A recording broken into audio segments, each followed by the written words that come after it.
Boa noite, casa. Estamos juntos mais uma vez, nosso 13º encontro, nossa 13ª semana.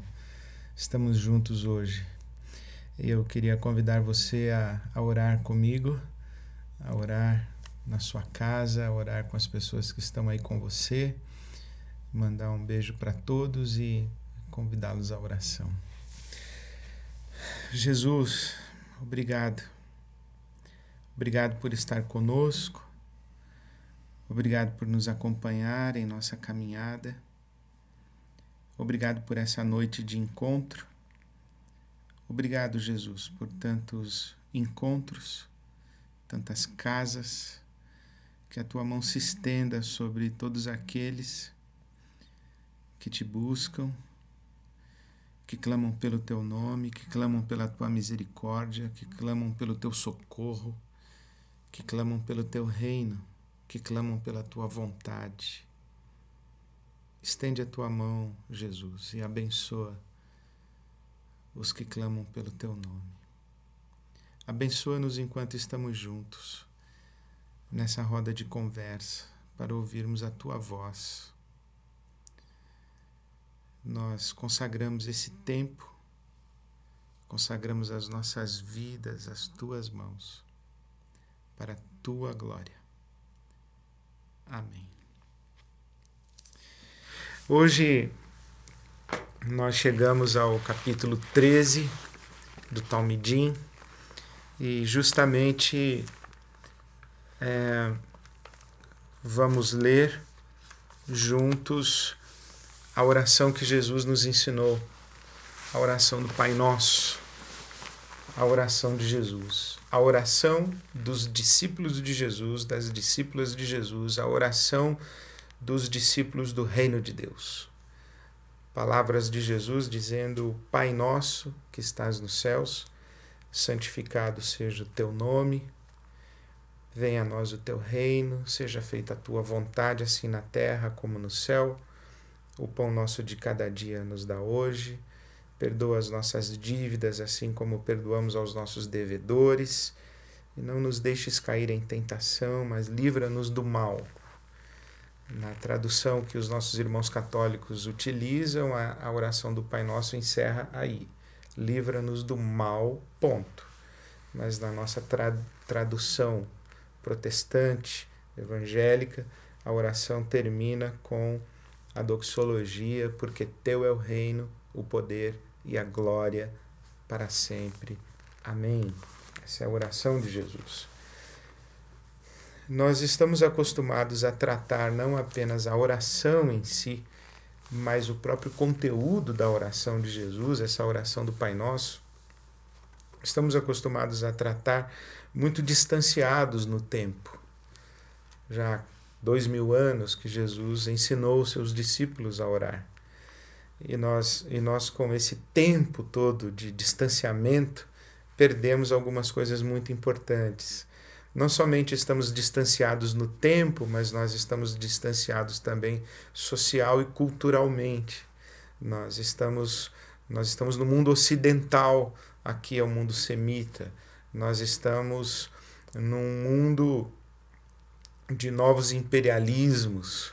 Aqui é o tempo do Império Romano, da hostilidade romana. Aqui Jesus está falando com os miseráveis, que ele identificou como bem-aventurados. Bem-aventurados não por causa da sua condição de pobres, de que choram, de que clamam por justiça, mas bem-aventurados porque deles é o reino dos céus. Bem-aventurados porque eles serão satisfeitos no seu clamor por justiça. Bem-aventurados porque quando chorarem serão consolados. Então Jesus está falando com a multidão de miseráveis, que é o seu povo na Palestina, debaixo da ação tirânica do Império Romano. Eu estava estudando recentemente ainda um pouco mais sobre isso, e eu li que quando Jesus estava com aproximadamente 4 anos de idade, um imperador romano, ou um general romano, destruiu a cidade de Emaús, destruiu boa parte de Jerusalém fez entre os judeus de Jerusalém 30.000 escravos e crucificou 2.000 judeus. Jesus tinha 4 anos de idade quando isso aconteceu em Jerusalém. Então essas memórias da tirania de Roma, da opressão romana, da violência romana, do abuso romano, isso está muito presente nesse tempo. E Jesus, quando chega falando do reino de Deus, Jesus, quando chega falando de um reino onde a vontade de Deus é feita na terra, isso tem uma confrontação muito grande com a realidade social, política, econômica do seu povo, da sua época.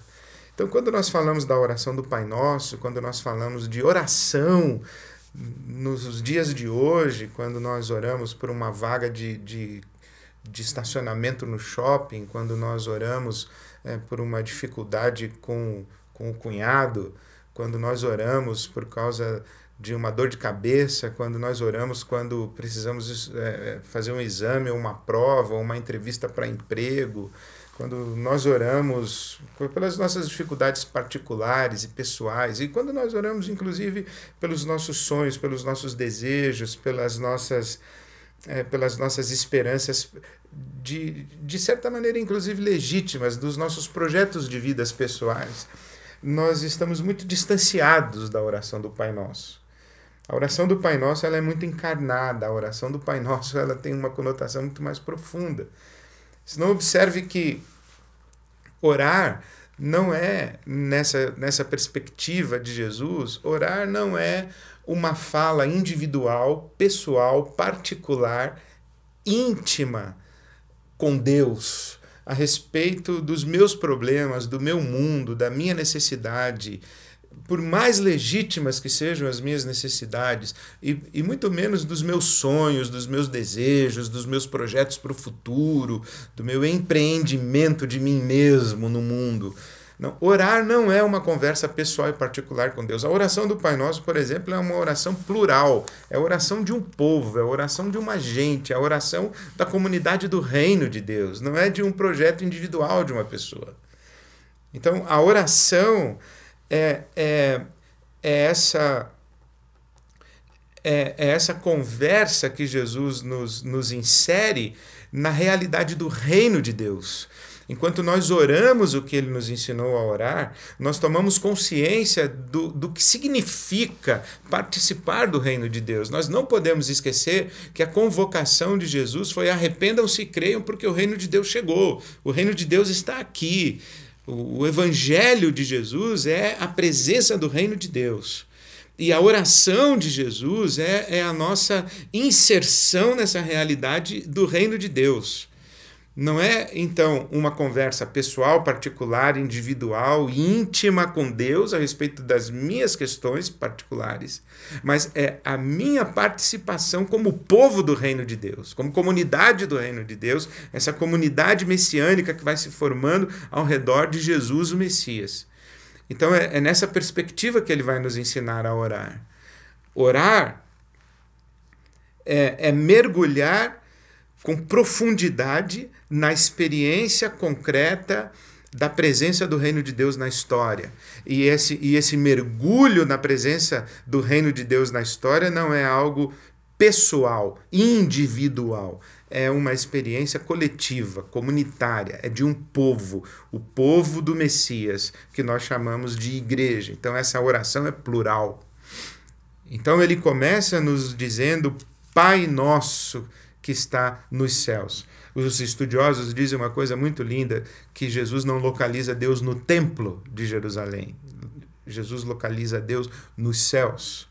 Ele não fala a um Deus que está identificado com uma tradição religiosa, não fala com um Deus que está identificado com uma etnia apenas, com uma cultura apenas. Ele fala de um Deus que está na dimensão da transcendência. O Pai Nosso é aquele que está nos céus. É o Deus Altíssimo, é o Eu Sou, não é o Deus tribal dentro da mentalidade restrita do judaísmo de sua época. É o Pai Nosso que está nos céus. Ele está nos céus, ele é nosso e ele é Pai. Na tradição de Israel, ninguém ousou dirigir-se a Deus chamando-o de Pai. Joaquim Jeremias, que é um estudioso das línguas semíticas e da cultura semita, ele fala que falar com Deus chamando-o de Pai, isso é sui generis em Jesus, isso é extremamente autoral de Jesus. Ele é o primeiro que faz isso. Israel se referia a Deus como Pai, mas não chamava Deus de Pai, não se dirigia a Deus chamando-o de Pai, muito menos de Abba, como Jesus o chama. Ele faz essa oração muito provavelmente com uma atravessada da língua aramaica, e o Abba é essa fala afetiva. Então, Jesus ele nos coloca primeiro diante desse Pai, de Deus como nosso Pai, mas um Pai que é mais do que o pai da comunidade do templo, é mais do que o pai da tradição de Israel. É o Pai nosso, e ele está nos céus, e ao mesmo tempo que está nos céus, ele é Pai de todos nós. Aí Jesus então começa a dizer o que ele espera e o que é que ele pede. Ele faz 2 pedidos iniciais. Santificado seja o teu nome, venha o teu reino. Os estudiosos vão dizer também, os intérpretes, que os 3 primeiros pedidos, santificado seja o teu nome, venha o teu reino e seja feita a tua vontade, na verdade são 2 pedidos, que nós traduzimos como 3. Santificado seja o teu nome, venha o teu reino, seja feita a tua vontade, assim na terra como no céu.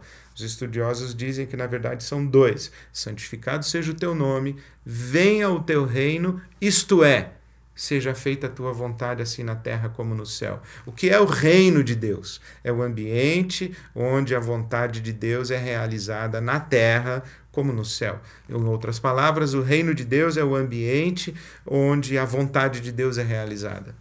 O que Jesus está dizendo é uma súplica para que num mundo de muitos deuses, e num mundo de muitos tiranos, e num mundo de muitos abusos e de muitos poderosos, que causam dor e sofrimento e opressão, especialmente a essa gente sofrida aqui da Palestina, que é o seu povo, nesse mundo ele clama que o nome de Deus seja singularizado, que o nome de Deus seja respeitado, que o nome de Deus seja reconhecido, que o nome de Deus seja reverenciado, que o nome de Deus seja santificado, que o nome de Deus seja identificado como único. E que a vontade desse Deus prevaleça, isto é, que o seu reino se estabeleça. E aí então é que nós podemos dizer que quando Deus reina, e quando esse Deus que é o Pai de todos nós, quando esse Deus reina, então não falta pão para ninguém. Quando esse Deus reina, as dívidas são perdoadas, e quando esse Deus reina, o mal ele é estancado, o mal é obstaculado, o mal é resistido. Quando esse Deus reina. É isso que Jesus está dizendo. Então, preste atenção, se você consegue enxergar na oração do Pai Nosso uma realidade mais coletiva, uma realidade mais concreta do sofrimento de um povo, e do sofrimento de um povo que está sendo tiranizado e abusado. Então, quando a gente fala assim, olha, dá-nos o pão de cada dia, ele está fazendo uma súplica pela necessidade real de um povo que está empobrecido, que está miserável. Dá-nos o pão de cada dia. O Joaquim Jeremias, que eu acabei de citar, ele fala que, na verdade, Jesus pediu o pão de amanhã, numa referência ao maná, que se recolhia na 6ª porção dobrada.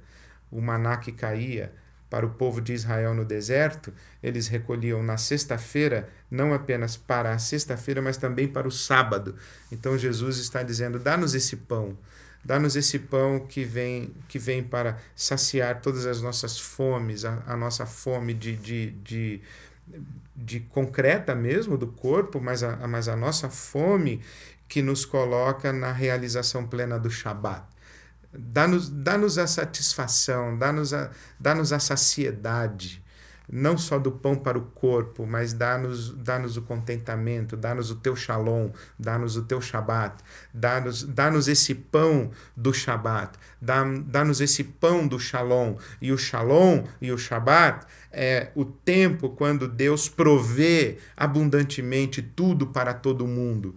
o shalom de Deus, o reino de Deus, o tempo de Deus em que ele distribui o seu favor e o seu pão, não é um tempo onde existe segregação e privilegiados, onde existem mesas com pão e mesas com falta de pão, mesas com fartura e abundância e mesas com escassez. Jesus está orando na perspectiva do reino, está orando na perspectiva do shalom, está orando na perspectiva do Shabat, está orando na perspectiva da provisão de Deus, e a provisão de Deus é sempre para nós todos, é coletiva. Não é possível a gente orar pelo pão sem que o nosso coração seja interpelado, instado à solidariedade e à generosidade.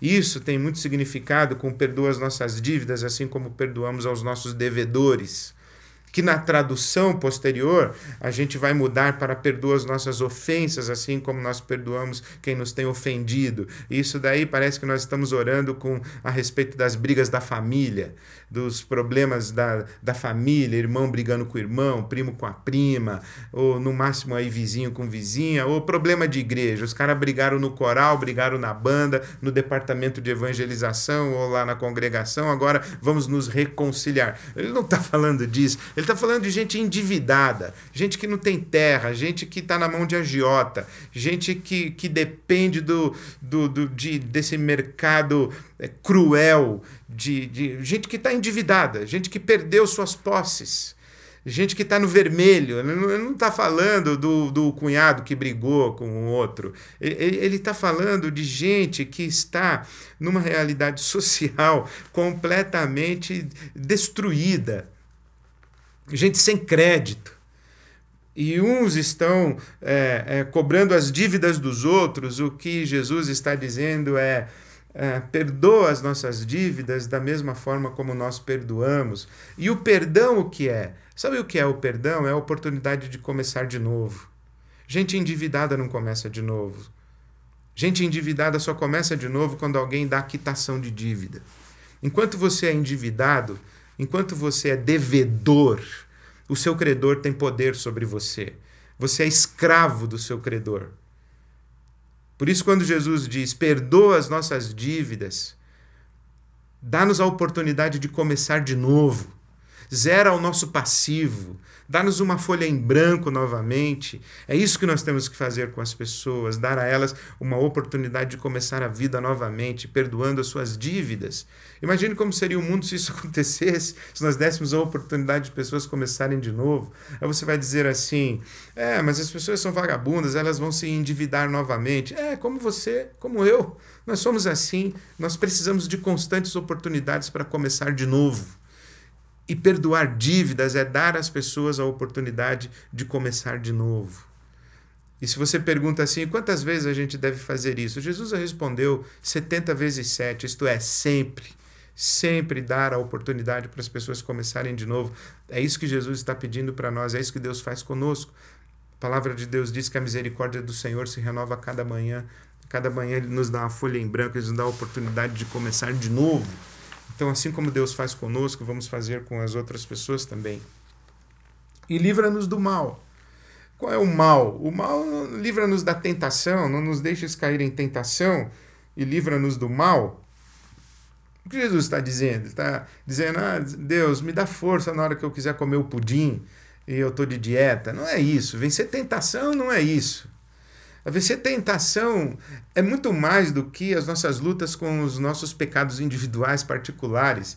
É muito mais do que a nossa dificuldade, a nossa carência, seja ela emocional, seja ela psíquica, seja ela de que ordem for. É muito mais do que isso. Livra-nos do mal. Qual é o mal? O mal é não viver no reino de Deus, é não viver na lógica do reino de Deus. O mal é não viver segundo a economia do reino de Deus. Qual é o mal? O mal é não repartir o pão. O mal é não perdoar. Esse é o mal. O mal é não se submeter à vontade de Deus e tentar viver no mundo tentando impor a nossa vontade sobre os outros. Isso aí é que é o mal. Livra-nos desse mal, livra-nos desse maligno. Porque o que é o maligno? O que é o Lúcifer? É um ego absoluto. Ele pensa que é Deus, ele quer ser Deus. Esse é o nosso grande mal. Esse foi o mal de Adão, que disse não para Deus, seja feita a minha vontade, assim na terra como no céu. Jesus está dizendo, não, seja feita a tua vontade, assim na terra como no céu. Então qual é o mal? O mal é querer fazer prevalecer a minha vontade, é querer puxar a brasa para a minha sardinha, é o meu pão, a minha mesa, os meus sonhos, as minhas necessidades, os meus desejos. Isso é um mal, é a vida egocêntrica, a vida autocentrada. Essa é a vida luciférica. É um eu absoluto, um ego absoluto. Então, livra-nos do mal, livra-nos de não nos submetermos à tua vontade, livra-nos de não nos submetermos ao teu reino, livra-nos de não santificarmos o teu nome, livra-nos de não repartirmos o pão que o Senhor nos deu a todos nós. Livra-nos de cobrarmos aqueles que nos devem. Livra-nos de sermos vingativos. Livra-nos de sermos tiranos dos outros que estão em situação de dívida para conosco. A oração de Jesus é uma oração com implicações profundas na manifestação da justiça do reino de Deus, que ele vai falar mais adiante. Busque o reino de Deus e a sua justiça, e todas as coisas serão acrescentadas. Ninguém vai ter dificuldade para vestir, para comer, para beber. Por quê? Porque Deus estará reinando, porque todas as vontades estarão sujeitas a essa vontade maravilhosa de Deus, que distribui o pão, o perdão e a liberdade e a libertação para todos. Alguns intérpretes dizem que esse acréscimo de teu é o reino, o poder e a glória para sempre é posterior.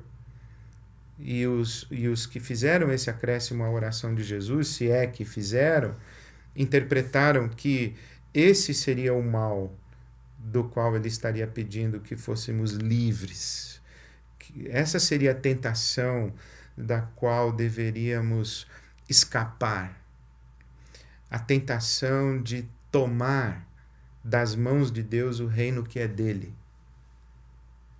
De tentar usurpar o poder que é de Deus. De tentar roubar para nós mesmos a glória que pertence a Deus. Teu é o reino, o poder e a glória. O reino não é meu, o poder não é meu, a glória não é minha. E eu vou conviver com a tentação de usurpar isso de Deus. Então eu estou pedindo, Deus, não deixa isso acontecer.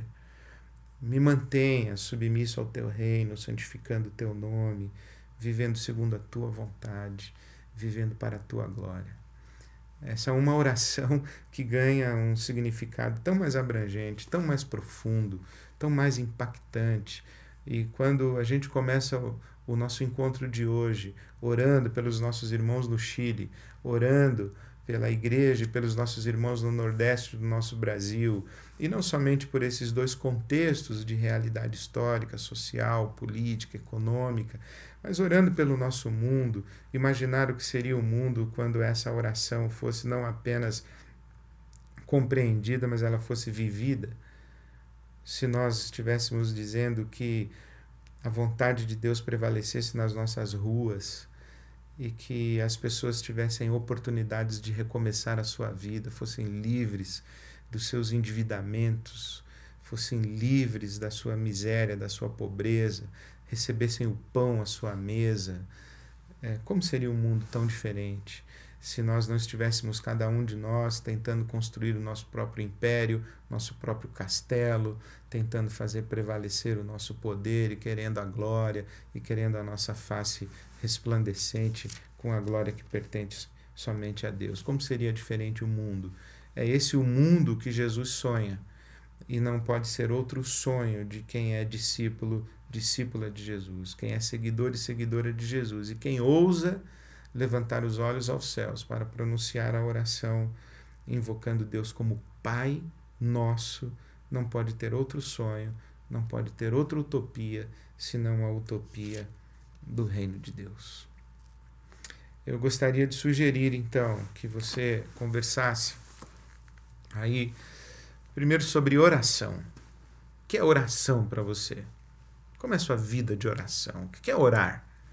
Você tem uma rotina de oração? Você tem um lugar onde você ora? Você tem hora para orar? Você ora ou você ora em qualquer lugar o dia todo? Você diz assim, minha vida eu oro o tempo todo. Tá, você tem rotina de oração? Você tem um caderno de oração? Como é a sua experiência de oração? Você acha que Deus responde a oração? Você acha que vale a pena orar? Fale sobre oração. Qual é a sua experiência de oração? E pense nessa oração do Pai Nosso e pense na sua vida de oração e essa oração do Pai Nosso que Jesus nos ensina a fazer e o que ela significa, né? A segunda coisa que eu queria sugerir para você é que você escolhesse destes 6 ou 5 pedidos de Jesus no design de conversa que você pode encontrar no ibab.com.br/casa. Você vai encontrar o design de conversa do nosso encontro 13º, esse aqui, oração. Eu coloquei 6 pedidos. Santificado seja o teu nome, venha o teu reino, seja feita a tua vontade assim na terra como no céu. 3 pedidos. Depois, o pão nosso de cada dia nos dá hoje. Perdoa as nossas dívidas, como perdoamos os nossos devedores, e não nos deixes cair em tentação, mas livra-nos do mal e do maligno. Desses 6 pedidos, qual deles você acha mais importante? Se você tivesse que escolher um só, qual você acha mais importante? Ou talvez você vai dizer assim, não, todos são importantes. Sim, é verdade, porque Jesus nos ensinou essa oração. Não podemos cortar nenhum pedaço da oração de Jesus, não podemos escolher um só. Então eu vou simplificar para você. Nesse momento da sua vida, qual o pedido que você acha mais importante? Nesse tempo em que você está vivendo, qual desses 6 pedidos fala mais com você, desafia mais você, abençoa mais você, exige mais de você, consola mais você, enfim, qual desses pedidos você se identifica mais nesse momento da sua vida? E por último, eu encorajo você a escrever a sua oração justamente sobre esse pedido específico que você escolher. Você escolheu um dos 6, então escreva a sua oração somente tratando desse único pedido que você escolheu. Tá bom? E aí você compartilha com o seu grupo. Lembre-se que a partilha é leitura. Você escreve a sua oração, leia a sua oração para as pessoas que estão com você. Lembre-se o que eu tenho insistido com você. Tenha o seu bloco de notas, tenha o seu caderno de anotações, de orações. Isso vai ser muito importante para você. E quando as pessoas lerem a oração, você acolhe em silêncio, depois dá um abraço, dá um beijo santo e um acolhimento, e que Deus abençoe você, abençoe a sua casa, abençoe o seu grupo, abençoe sua família, abençoe o nosso movimento casa, a nossa roda de conversa na presença de Jesus, ao redor do Evangelho, sobre a ministração do Espírito Santo, para que tenhamos muitas experiências com o nosso Pai que está nos céus. Amém? Amém.